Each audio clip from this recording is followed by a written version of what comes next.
Hello everyone, my name is Sumit Kumar Rana, I am physics faculty in resonance. तो जैसा हम देख रहे थे इलेक्ट्रिसिटी, दैट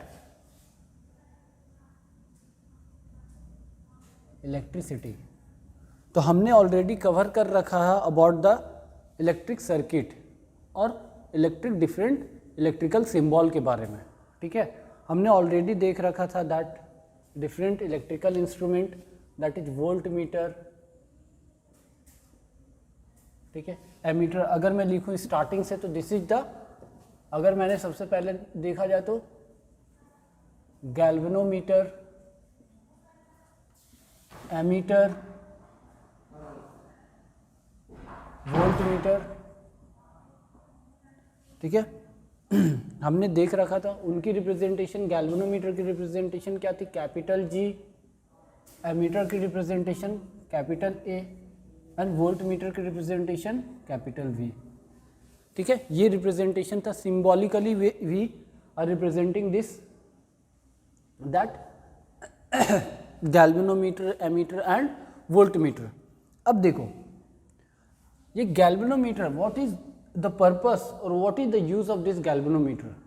अब एक इलेक्ट्रिकल इंस्ट्रूमेंट है गैल्वेनोमीटर, तो ये इलेक्ट्रिकल इंस्ट्रूमेंट है तो ये किसी न किसी वायर, किसी न किसी कॉइल का बना होगा। तो किसी न किसी कॉइल का बना मीन्स उसके पास कुछ ना कुछ रेजिस्टेंस होगा। अब बोलोगे सर ये रेजिस्टेंस क्या होता है, तो लेटर ऑन आगे आप देखोगे रेजिस्टेंस क्या होता है।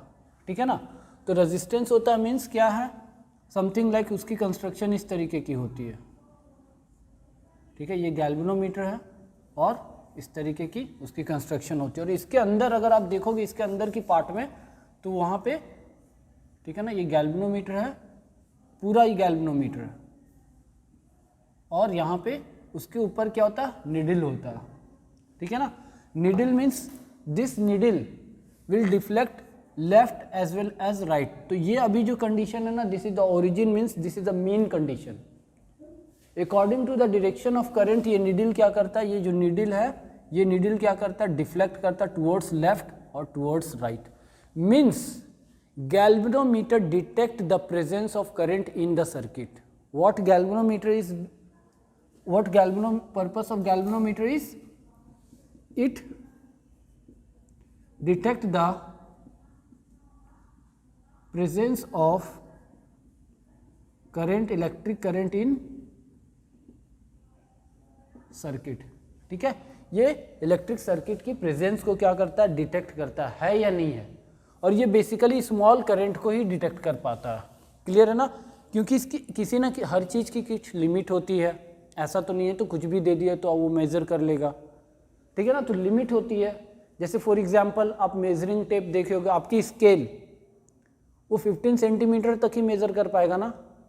क्लियर है ना, तो हर चीज़ की लिमिट होती है, तो ये स्मॉल करंट को ही मेज़र करता है। Now after that ammeter, ammeter क्या, it is again an instrument which measure the magnitude of current, कितना करंट उसमें फ्लो कर रहा है, दैट इज मेजर बाय द एमीटर।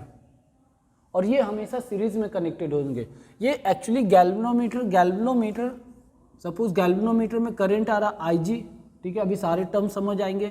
ये गैल्वेनोमीटर, इसमें मैं संट कर दूं, संट का मतलब क्या है, small register connected in parallel with the galvanometer. तो ये जो टोटल कॉम्बिनेशन बना ये क्या है, यही एमीटर होता है, संट S। ठीक है ना, अब देखो गैल्वेनोमीटर से मैंने पैरेलल में कनेक्ट कर दिया। अभी पैरेलल सीरीज क्या होती है ये बातें अभी सब समझ आएगा। मीन्स मैंने कनेक्शन कर दिया तो इसकी करंट इससे अलाउ करेगा जाने के लिए। तो जितना ज़्यादा करंट अलाउ करेगा वो उतना ही ज़्यादा अच्छे से मेजर कर पाएगा। अब देखो करंट को अलाउ करने के लिए रेजिस्टेंस मीन्स अपोजिशन वो कम होने चाहिए। तो वो कम करने के लिए हमने क्या करा, पैरेलल में कनेक्ट कर दिया, उसे संट कर दिया। क्लियर है ना, तो प्रैक्टिकली अब एमीटर भी किसी ना किसी कॉइल का बना हुआ है तो उसके पास भी कुछ ना कुछ रेजिस्टेंस होगा। बट प्रैक्टिकली तो रेजिस्टेंस है, but in ideal case resistance of the ammeter is 0। Ammeter की आइडियल केस में रेजिस्टेंस को क्या लेकर के चलते, 0, सो दैट कि अधिक से अधिक उससे करंट फ्लो हो सके। ठीक है, वोल्टमीटर क्या है, Voltmeter is an instrument which measures the potential difference between the 2 points in a circuit.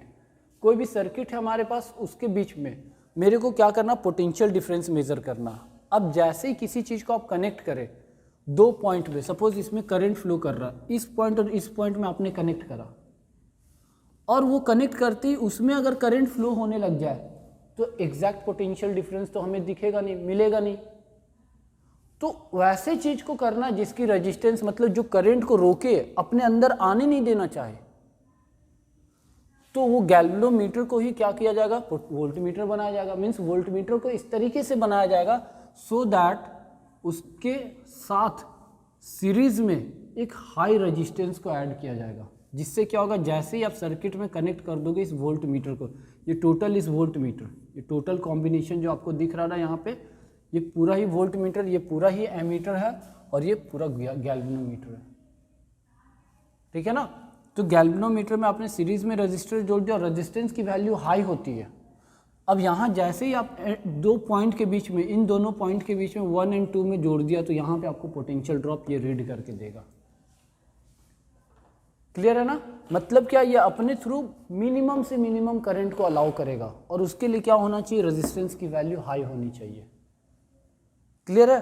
तो हाई होने के लिए हमने यहाँ पे हाई अमाउंट ऑफ रेजिस्टेंस को सीरीज में ऐड कर दिया। क्लियर है मेरी बात, ठीक है ना। वोल्टमीटर तो बेसिकली अगर पूछा जाए प्रैक्टिकली किसी ना किसी चीज़ की रेजिस्टेंस तो होगी, लेकिन प्रैक्टिकल केस में, आइडियल केस की मैं बात करूं, वोल्टमीटर के पास, आइडियल केस में वोल्टमीटर के पास इनफाइनाइट रेजिस्टेंस होती है। इनफाइनाइट मतलब आइडियल का, ideal means we are assuming कि उससे कोई करंट पास ही नहीं हो रहा, तो वो एक्यूरेट रीडिंग देगा पोटेंशियल डिफरेंस बिटवीन 2 पॉइंट्स। ठीक है ना। तो this is the voltmeter, this is the ammeter, this is the galvanometer. ठीक है। अब इसी चीज को, इसी इंस्ट्रूमेंट को we are going to use in the electric circuit. For what purpose? Ammeter will be use for measuring the current and it always connected in series. Series का मतलब क्या होता है, सब समझ आएगा धीरे धीरे। Voltmeter always connected in parallel. ठीक है, रब कर रहा हूं। ओम्स लॉ देखो, Ohm's law,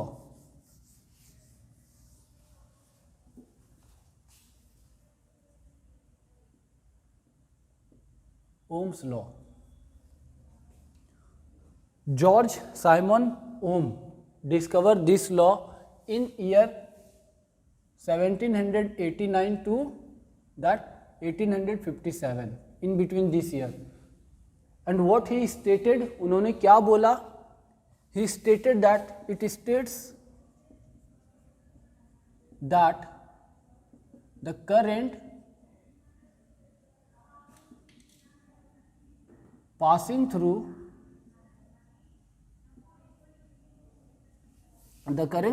through conductor is directly proportional to the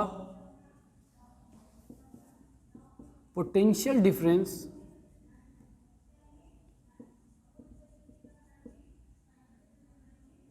applied across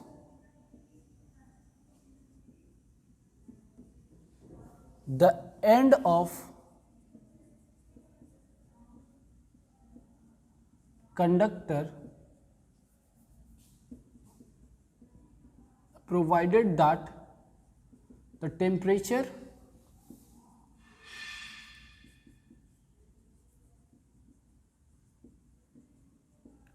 and physical condition. What is that physical condition? Mechanical strain remain unchanged. ठीक है।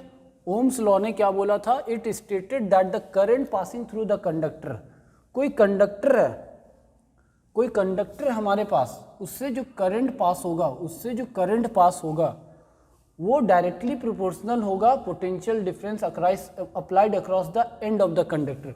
इस conductor के एंड में जो आपने क्या करा है, पोटेंशियल को अप्लाई करा है इस बैटरी को, ठीक है, ये पोटेंशियल डिफरेंस के प्रोपोर्शनल होगा इसमें जो करंट फ्लो करेगा।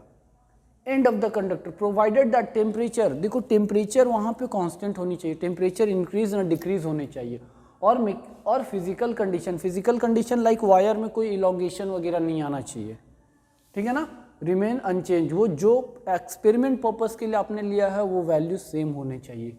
तो उन्होंने क्या बोला, उन्होंने बोला that the current passing through the conductor is directly proportional to potential difference applied across the conductor। ठीक है, मतलब क्या है, जो करंट कंडक्टर में पास होगा वो किसके प्रोपोर्शनल होगा, potential difference applied. Means we can write also that जितना आप पोटेंशियल डिफरेंस अप्लाइड करोगे, जितनी ज़्यादा पोटेंशियल डिफरेंस अप्लाइड करोगे कंडक्टर में उतनी ज़्यादा करंट होगी। Means this is also true. तो मैं प्रोपोर्शनैलिटी साइन को हटा के लिख सकता हूँ V is equal to I R, और यहाँ से देखो V is equal to R I और V is equal to I R. ठीक है, यही ओम्स लॉ है हमारा। अब व्हाट इज R? R क्या है? R is resistance of conductor. जो हमने कंडक्टर यूज करा है ना उसकी resistance, that is R। Resistance को R से रिप्रेजेंट करा जाता है, क्लियर है ना। तो उन्होंने क्या बोला कि किसी वायर के एंड के अक्रॉस आप जितना पोटेंशियल डिफरेंस लगाओगे उतना ज़्यादा करंट होगा वायर में। ठीक है, this is the Ohm's law. और वो इम्पॉर्टेंट कंडीशन कि उसकी टेम्परेचर चेंज नहीं होनी चाहिए और मैकेनिकल दैट फिजिकल कंडीशन भी चेंज नहीं होनी चाहिए, मैकेनिकल स्ट्रेन नहीं आने चाहिए। ठीक है ना, तो this is the Ohm's law. V is equal to I R, I is proportional to V और V is proportional to I, means V is equal to R I which is equal to V is equal to I R. तो this is Ohm's law. Clear है, rub कर रहा हूं। अब देखो graph की मैं बात करता हूं।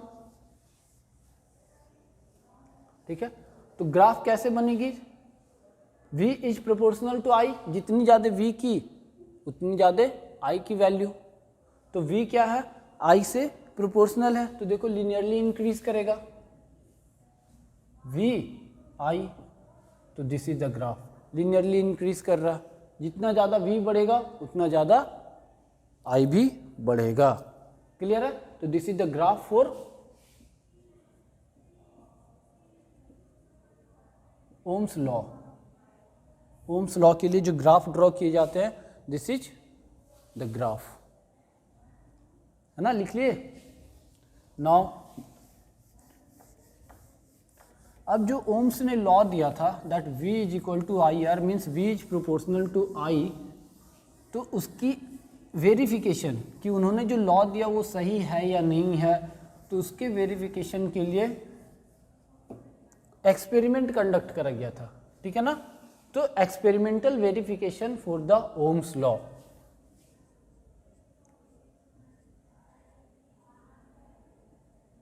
Experimental verification of Ohm's law. ठीक है, ओम्स ने जो लॉ दिया था उसकी एक्सपेरिमेंटल वेरिफिकेशन। देखो क्या हुआ, कैसे एक्सपेरिमेंटल वेरिफिकेशन होगी।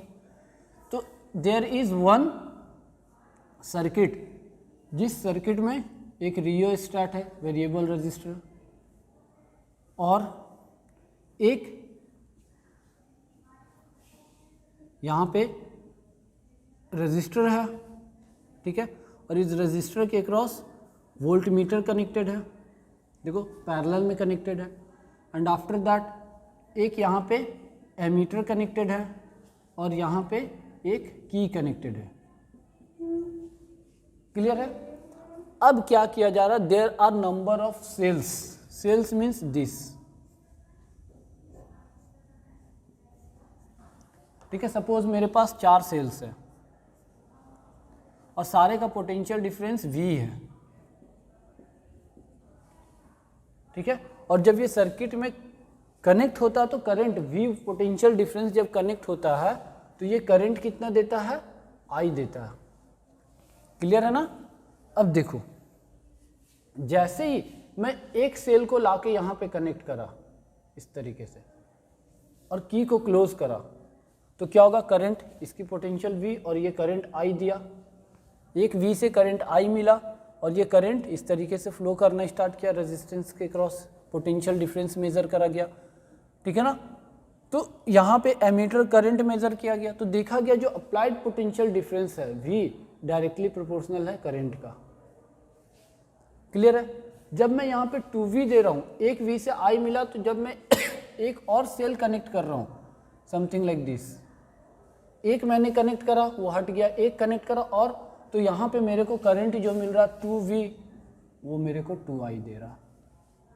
फिर मैं थर्ड वाले को कनेक्ट करा, मीन्स कुछ इस तरीके से कनेक्शन हुई, तो यहाँ पे जो 3V आने से मेरे को करंट मिला 3I।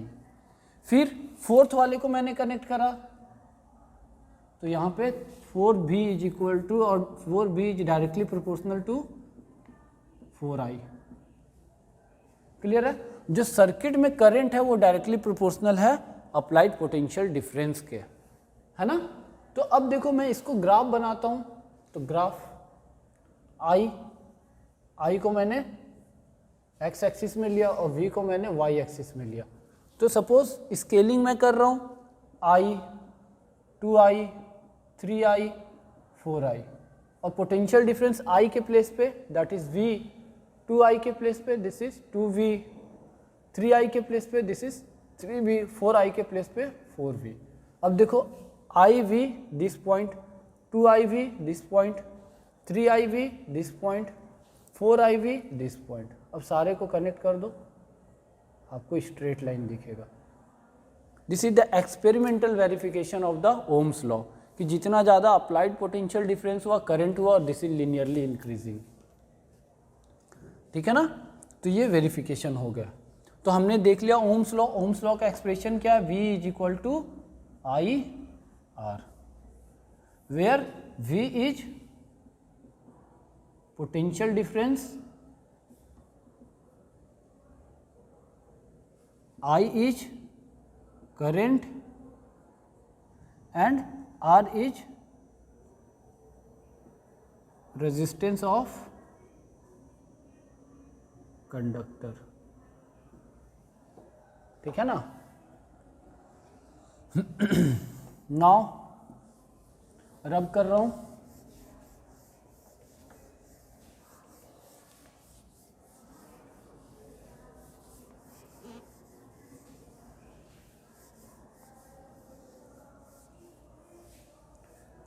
there is one question that if potential difference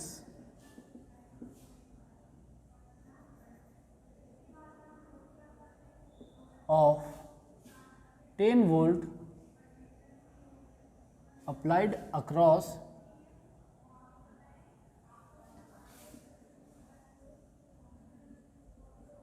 resistor 10 ohm, find the value of current। ठीक है? अभी रजिस्टर क्या होते हैं, रेजिस्टेंस क्या होते हैं, ये अभी थोड़ा सा समझना मुश्किल है। ठीक है? क्योंकि मैंने इसको अभी एक्सप्लेन नहीं करा। नेक्स्ट टॉपिक यही है हमारा। ठीक है ना? तो देखो रेजिस्टेंस को बेसिकली मैंने ओम्स लॉ को पढ़ाते वक्त R को रिप्रेजेंट कर दिया था, वो रेजिस्टेंस होती है। ठीक है? तो this is the resistance of 10 ओम। अब देखो सॉल्यूशन, सॉल्व करो, देखो क्या आता है ओम्स लॉ को लगा के।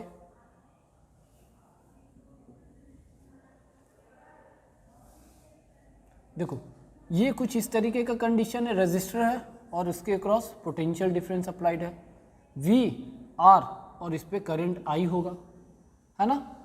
तो यहाँ पे क्या दे रखा, potential difference of 10 volt, V is equal to 10 volt applied across the resistance of 10 ohm. Resistance कितना है?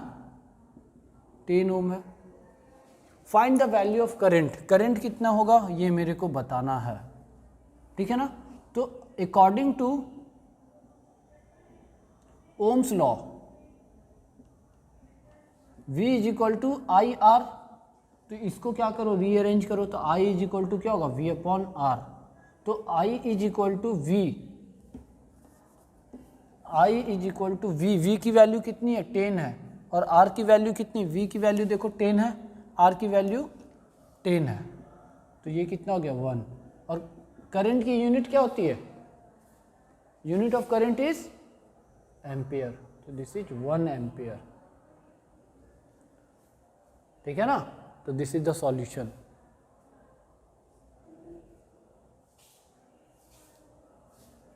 लिख लो, लिख लिया।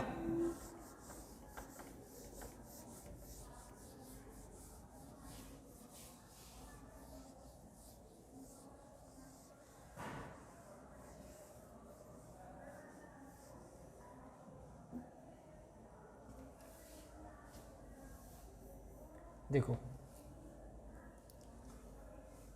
a wire having resistance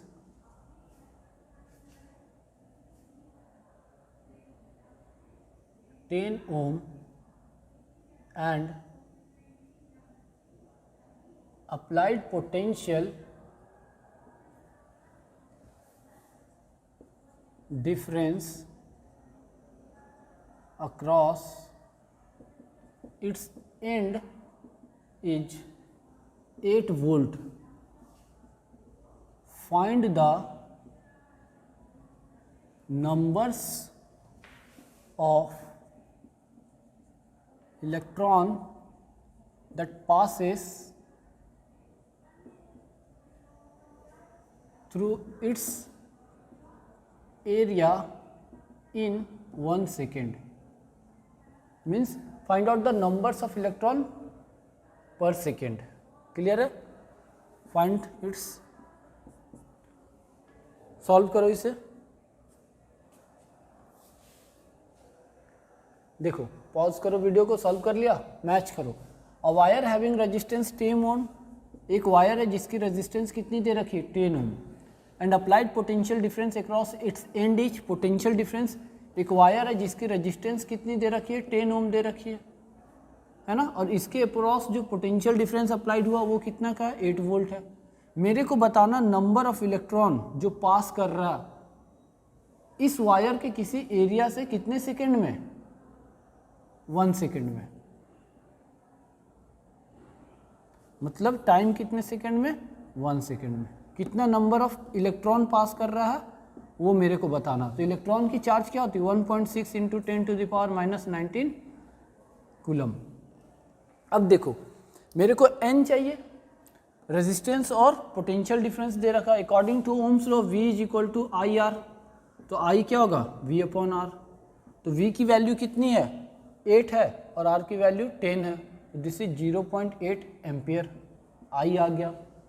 अब हमारे पास एक्सप्रेशन है I is equal to N E upon T, है ना, कैसे है नहीं यार समझ, I is equal to Q upon T according to conservation of charge, I is equal to Q की जगह पे एन ई अपॉन टी, और I की वैल्यू कितनी आई है 0.8, n की वैल्यू मेरे को निकालना है, E की value 1.6 into 10⁻⁻19 divided by t 1 second. तो यहाँ से देखो क्या होगा, कैलकुलेशन करो, this is 1 into 0.8 divided by 1.6 into 10⁻⁻19 is equal to n। ये कैंसिल करो, दिस इज 2 होगा, 2 टाइम्स में कैंसिल हो गया ना। अब देखो इसकी वैल्यू, n की वैल्यू यहाँ से मेरे को क्या मिलेगी, it implies n is equal to 2 1/2 into 10⁻19 which is equal to 10/2, एक जीरो मैं इससे ले लिया तो 10 हो गया, divided by 2 which is 5 into 10⁻18, this is number of electron that will pass through the conductor per unit time, means 1 second, in 1 second. Clear है ना। तो this is the solution, 1 second में कितने नंबर्स ऑफ इलेक्ट्रॉन पास होंगे, that is the calculation. So this is all about the Ohm's law, कि Ohm's law होता क्या है, ओम्स लॉ का फॉर्मूला क्या है, that is V is equal to IR, उसकी एक्सपेरिमेंटल प्रूफ है ना, वो मैंने दे रखा, और graph that is very important, graph बहुत ही इंपॉर्टेंट है, ठीक है ना। अब देखो there is one more question,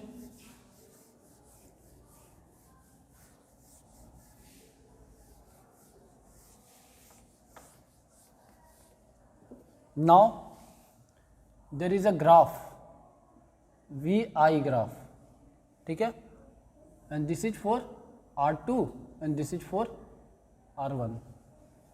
What is the relation between